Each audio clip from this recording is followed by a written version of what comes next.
Bonjour chers amis. Dans les différentes capsules que je prépare pour vous, je mentionne souvent les enseignements divins qui nous ont été transmis par l'intermédiaire de Maria Valtorta. Dans la capsule numéro 1, intitulée « L'évolutionnisme et ses illusions », j'ai même pris quelques minutes pour expliquer d'une manière synthétique qui était cette mystique visionnaire et à quel point les dictées qu'elle a reçues du ciel sont authentiques et instructives. Mais tous n'ont pas nécessairement vu cette vidéo. Pour ceux qui seraient dans cette situation et qui aimeraient mieux connaître Maria Valtorta, voici donc l'extrait de cette capsule qui la concerne. Parler de révélation privée cadre évidemment très peu avec les concepts évolutionnistes que j'ai examinés précédemment, car ceux-ci fonctionnent dans un mode mécaniste qui est essentiellement matérialiste, et ce mode tend à éliminer au départ toute forme de causalité d'ordre supérieur. L'expression semble aussi d'autant plus paradoxale qu'elle mentionne une validation scientifique, ce qui met ainsi en côte à côte deux mondes qui, pour l'instant, semblent s'exclure, ou à tout le moins s'ignorer. C'est un secret de polichinelle, en effet, qu'il existe aujourd'hui, malheureusement, une censure tacite exercée par les milieux scientifiques et médiatiques, faisant que pour des motifs idéologiques, les faits relatifs à Dieu et aux phénomènes surnaturels sont systématiquement occultés. Cette censure crée même, d'une certaine manière, deux mondes parallèles, celui des faits qui sont acceptés parce qu'ils ne menacent pas les opinions courantes, et celui des faits surnaturels qui sont rejetés parce qu'ils les contredisent. Mais lorsque de telles sources se révèlent authentiques, parce que leur validité peut être confirmée scientifiquement, pourquoi ne pas alors admettre leur valeur, à moins de vouloir s'entêter à persister dans l'aveuglement? Ceci est particulièrement le cas pour les révélations qui ont été faites à Maria Valtorta, qui nous intéressent ici spécialement, parce qu'elles nous ont fourni beaucoup de renseignements précieux à propos de nos origines. Cette mystique contemporaine, qui n'a pas fini de faire parler d'elle, a en effet reçu de sources surnaturelles des milliers de pages d'enseignements qui ont démontré, après vérification scientifique, qu'il répondait tout à fait adéquatement à de nombreux vides laissés dans plusieurs domaines de la connaissance humaine. Né en Italie en 1897 et décédé en 1961, cette âme mystique qui avait donné sa vie à Dieu était, dès 1943, dans un état de santé si grave qu'elle se préparait à mourir. Or, le 23 avril 1943, elle entendit une voix qui lui dicta une page d'enseignement divin.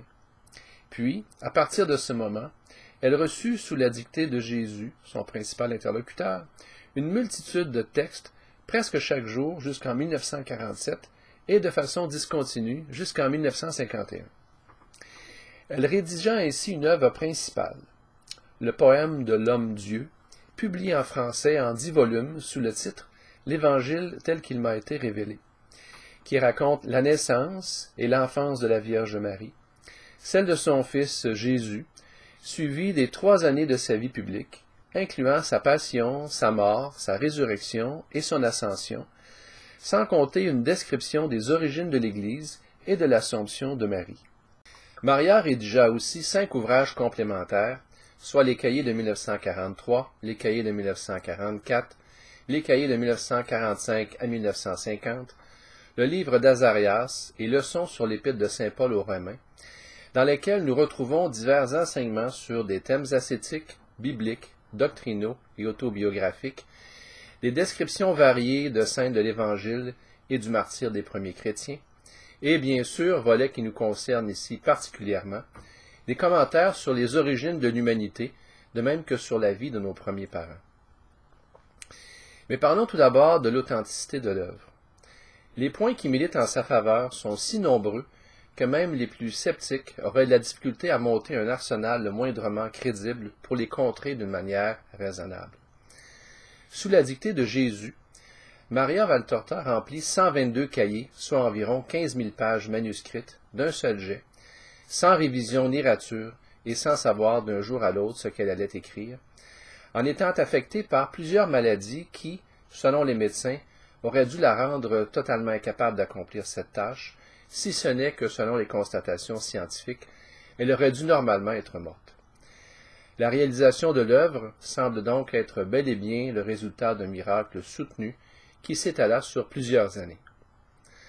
En plus des nombreux enseignements qui ont été transmis explicitement pour notre temps, La visionnaire reçut ainsi une description complète de la vie de Jésus, à l'intérieur de laquelle elle démontre une connaissance absolument stupéfiante de la végétation, des coutumes, de la topographie et même du plan de certaines villes de l'époque, toutes données qui lui étaient totalement inconnues et inaccessibles. Maria est au milieu de chaque scène, elle voit, elle entend, elle sent les parfums, la température, se retourne pour voir arriver toutes sortes de personnages. Elle décrivit même avec précision en 1945 le site de la ville de Gerasa, telle qu'elle était à l'époque de Jésus, alors que ce n'est qu'à partir de 1982 que l'on entreprit de mettre à jour les vestiges de cette agglomération et que l'on put confirmer l'étonnante exactitude de sa description. Évidemment, je ne peux donner ici tous les détails qui concernent cette œuvre à la fois colossale et magistrale. Ceux qui veulent la connaître davantage pourront donc consulter le site suivant. Mis sur pied par François-Michel Debroise, un spécialiste de Maria Valtorta, celui-ci fait vraiment bien ressortir toute la richesse de cette œuvre et contient même les textes de l'Évangile tel qu'il m'a été révélé. Quant à la validité des enseignements contenus dans l'œuvre, elle a été minutieusement étudiée par Jean-François Lavert. Cet ingénieur de formation a répertorié et analysé à la loupe, en utilisant une méthode de classement archéologique contenant les catégories suivantes, plus de 10 000 détails. Par exemple, Maria Valtorta a décrit en 1944, avec force et détail, la luxueuse demeure que Lazare possédait sur la colline de Sion. Et, comme d'habitude, sa description est extrêmement détaillée. Or, en 1983, une équipe d'archéologues de l'Université hébraïque de Jérusalem a découvert, au point culminant de la colline de Sion, les vestiges d'un palais datant de l'époque d'Hérode. Et tous les détails fournis par Maria Valtorta concordent parfaitement avec ce qui fut trouvé dans les fouilles, et il ne s'agit que d'un point parmi tant d'autres. Selon les propos mêmes de Jean-François Lavert, la myriade de détails effectivement testés présente un taux de crédibilité tout à fait unique et exceptionnel pour ce genre d'ouvrage, plus de 99,6% de détails classés comme exacts, cohérents, décisifs, crédibles ou possibles. Et encore faut-il remarquer que dans les 0,4% restants, plus de 0,3% sont classés comme irrésolus, ce qui ne signifie donc absolument pas que ces détails soient erronés. La crédibilité mathématique, si j'ose ainsi m'exprimer, de ce qui est vérifiable dans cet ouvrage frôle donc les 100%. C'est bien évidemment sans aucune mesure avec tout ce que l'on peut analyser dans les autres ouvrages mystiques antérieurs. J'en suis même venu à me poser cette question, tous ces détails véridiques n'ont-ils pas été révélés justement à notre siècle incrédule, comme un don supplémentaire pour tous ceux qui cherchent avec sincérité et humilité la vérité. On peut s'interroger et discuter longtemps sur cette œuvre en affirmant qu'un tel a dit ceci et qu'un autre a dit cela. Mais la meilleure façon de s'en faire une opinion juste consiste à lire nous-mêmes l'Évangile tel qu'il m'a été révélé. Vous constaterez alors que si vous désirez vraiment connaître Dieu par-delà toutes les affirmations gratuites qui sont faites aujourd'hui à son sujet, cette œuvre constitue un moyen facile et sûr d'y parvenir, tout en vous permettant de vous imprégner de toute la tendresse et de toute la sagesse de notre Créateur. Beaucoup avouent même qu'ils ont peine à se détacher de ces écrits lorsqu'ils en ont commencé la lecture. Lorsque le pape Pie XII fut consulté en 1948 au sujet de l'œuvre, il termina son approbation de publication en disant « Ceux qui liront comprendront ». Je termine donc en me faisant ici son écho et en vous disant « Lisez et vous comprendrez ».